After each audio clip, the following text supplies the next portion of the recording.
Sir எப்படியாவது எனக்கு ஒரு செக்யூரிட்டி வேலை போட்டு கொடுங்க சார். பெரியவரே, உங்க பையன் நல்ல கம்பெனில வேலை பாக்குறா போல, நீங்க எதுக்கு வேலைலாம் கேட்டுன்னு இருக்கீங்க? யாரும் நம்ப முடியல சார், ஏதோ ஒரு வேலை போட்டு கொடுங்க சார். என்னாச்சு, ஏன் அழுறீங்க?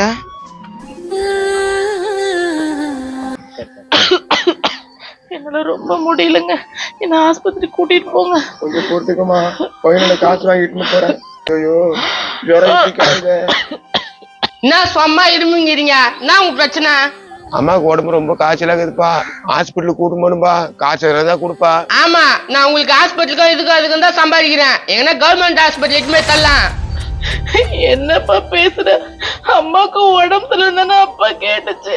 ஆமா, நான் உங்களுக்கு சாப்பாடு போட்டு எல்லாம் சொல்ல பாத்துங்கிறேன் பாரு. இதுல இது வேறியா? எப்பா நீ பாக்க வேணாப்பா, என் பொண்டாட்டி நான் பாத்துக்கிறேன்ப்பா. உனக்கு அடுத்து தப்பு தான்ப்பா, மன்னிச்சுக்கப்பா. வேணா இது நீல கண்ணீர் வெடிதுங்க. இந்த 50 ரூபாய் ஏன்னா மாத்திரை வாங்கி கொடு. எப்பா அதை நீ வச்சுக்கப்பா, உன் செலவுக்கு தேவைப்படும். ஏமா உன் உடம்பு கொஞ்சம் பாத்துக்குமா, இங்க வந்துடுறேன் நானு. போ, 50 ரூபாய் மிச்சம்.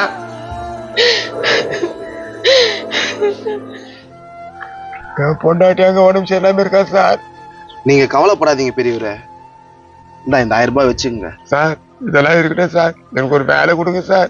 நான் உங்களுக்கு வேலை கொடுக்குறேன் பெரியவரே. இந்தாங்க, இதை எடுத்துட்டு போயிட்டு உங்க வீட்டு அம்மா ஹாஸ்பிட்டலுக்கு கூட்டு போங்க. ரொம்ப நன்றி சார். போங்க பெரியவரே, போய் அவங்கள ஹாஸ்பிட்டலுக்கு கூட்டு போங்க. சார் நான் ஒரு சின்ன விஷயம் சொல்றேன் சார், சொல்லட்டுமா சார்? சொல்லுங்க. சார் நான் சம்பாதிக்கும் போது என் பையனை சந்தோஷமா வச்சுக்கணும் சார். ஆனா அவன் நல்லா சம்பாதிக்கும் போது என்னால சந்தோஷமா இருக்க முடியல சார். இவர் சொன்னதுதாங்க 100% உண்மை. பெத்தவங்க சம்பாதிக்கும் போது அவங்க பிள்ளைங்களை நல்லா சந்தோஷமா வச்சிருக்காங்க, அவங்க கேட்கறதெல்லாம் வாங்கி தராங்க. ஆனா பிள்ளைங்க சம்பாதிக்கும் போது பெத்தவங்களுக்கு அவங்க கேட்கறத வாங்கி தராங்களா? இல்ல. இதே மாதிரி நிலைமை அவங்களுக்கும் வரல. அப்போதான் தெரியும் பெத்தவங்களோட கஷ்டம்.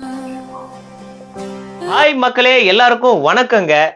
நம்ம மீஞ்சூர் பக்கத்துல பாத்தீங்கன்னா ஒரு 13,000 ஸ்கொயர் ஃபீட்ல சூப்பரான இடம் ஒண்ணு சேல்ஸுக்கு வந்திருக்குங்க.